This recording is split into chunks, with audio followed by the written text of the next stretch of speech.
The past two episodes of Star Wars Resistance have been pretty lackluster to me, but Station to Station was a return to the show's full potential, and like most of the best episodes of the series, it was First Order centric, which means Tam is involved. We start from her perspective in the First Order as she is assigned to a simple supply run to a refueling station called the Titan. We quickly learn it's the same type of station as the Colossus, and we get to see kind of a what-if scenario, the Colossus's fate if it were captured. All of its character and charm stripped away. Tam has multiple moments throughout the episode where she openly says she misses the Colossus to Rucklin's surprise. But Tam isn't the only person walking the halls of this bizarro Colossus. Kaz and Neeku are there as well, hoping to steal a component that will save their home from certain destruction. But they keep running into roadblocks, like General Hux in his first appearance since the last couple episodes of Season 1. He's there for some sort of important First Order meeting where we actually get to hear some potential setup for the rise of Skywalker. Commander Pyre claims that the last remaining Resistance cells are being wiped out planet by planet. We've seen some of that in the Allegiance comic that came out in October. That statement and everything else we've read in Resistance Reborn makes it sound like the Resistance will be bigger than it was at the end of The Last Jedi, but not significantly. Not enough to fight the First Order alone. But there's that line in the trailer where Poe says they're not alone and that good people will join if they lead them.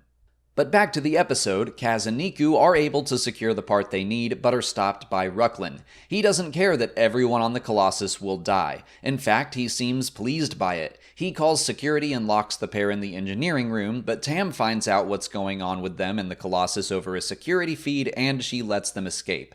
Even though she felt betrayed by Kaz and Eager, she still loves her old home and doesn't want the people on it to die. She barely even debates with herself. I never really doubted that she would eventually get back to the Colossus, but now the question isn't if, it's when.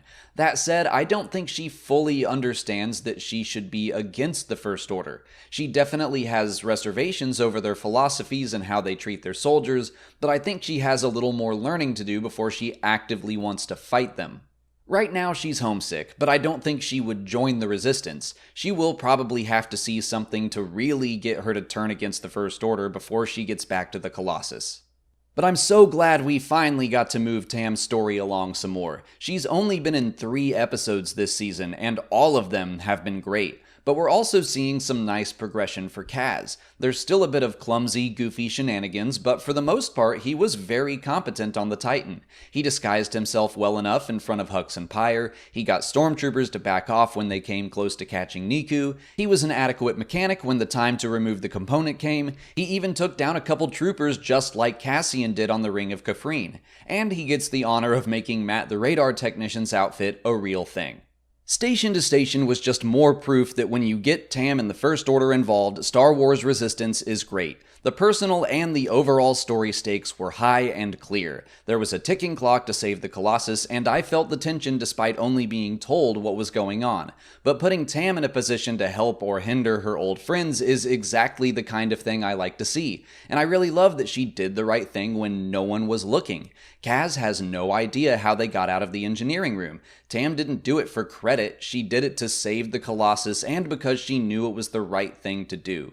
Even though I'd consider her actions in this episode to be pretty predictable, it was still satisfying to see. And I love that as she flies away with Rucklin, he's wearing his helmet, fully immersed in the First Order way of life. But she waits to put hers on. She ultimately does, but we know that Tam is still under there, and she'll be back soon. I will say I was hoping this episode would tie in a little more strongly with the rise of Skywalker. I would have loved to see the story in Station to Station happen earlier in the season, and then right before Episode 9 comes out, we could have seen the Colossus finally join up with Poe, Leia, and everyone else. It would have been so exciting just to see them finally be part of the team just in time for the movie, especially since they've been hinting that the Colossus itself will appear on the big screen. But oh well, maybe those new First Order droid things are in the film. Next week's episode is called The Missing Agent. Kaz, Eager, and Sonara trace a distress call to a planet where a Resistance agent has gone missing, so maybe that'll tie in with Episode 9 just a few days after the movie comes out, who knows. Until then, let me know what you thought of Station to Station in the comments. If you haven't already, please like this video, subscribe to the channel, follow us on Twitter, Instagram, and Facebook, and consider checking out our Patreon page. As always, thanks for watching, and may the Force be with you.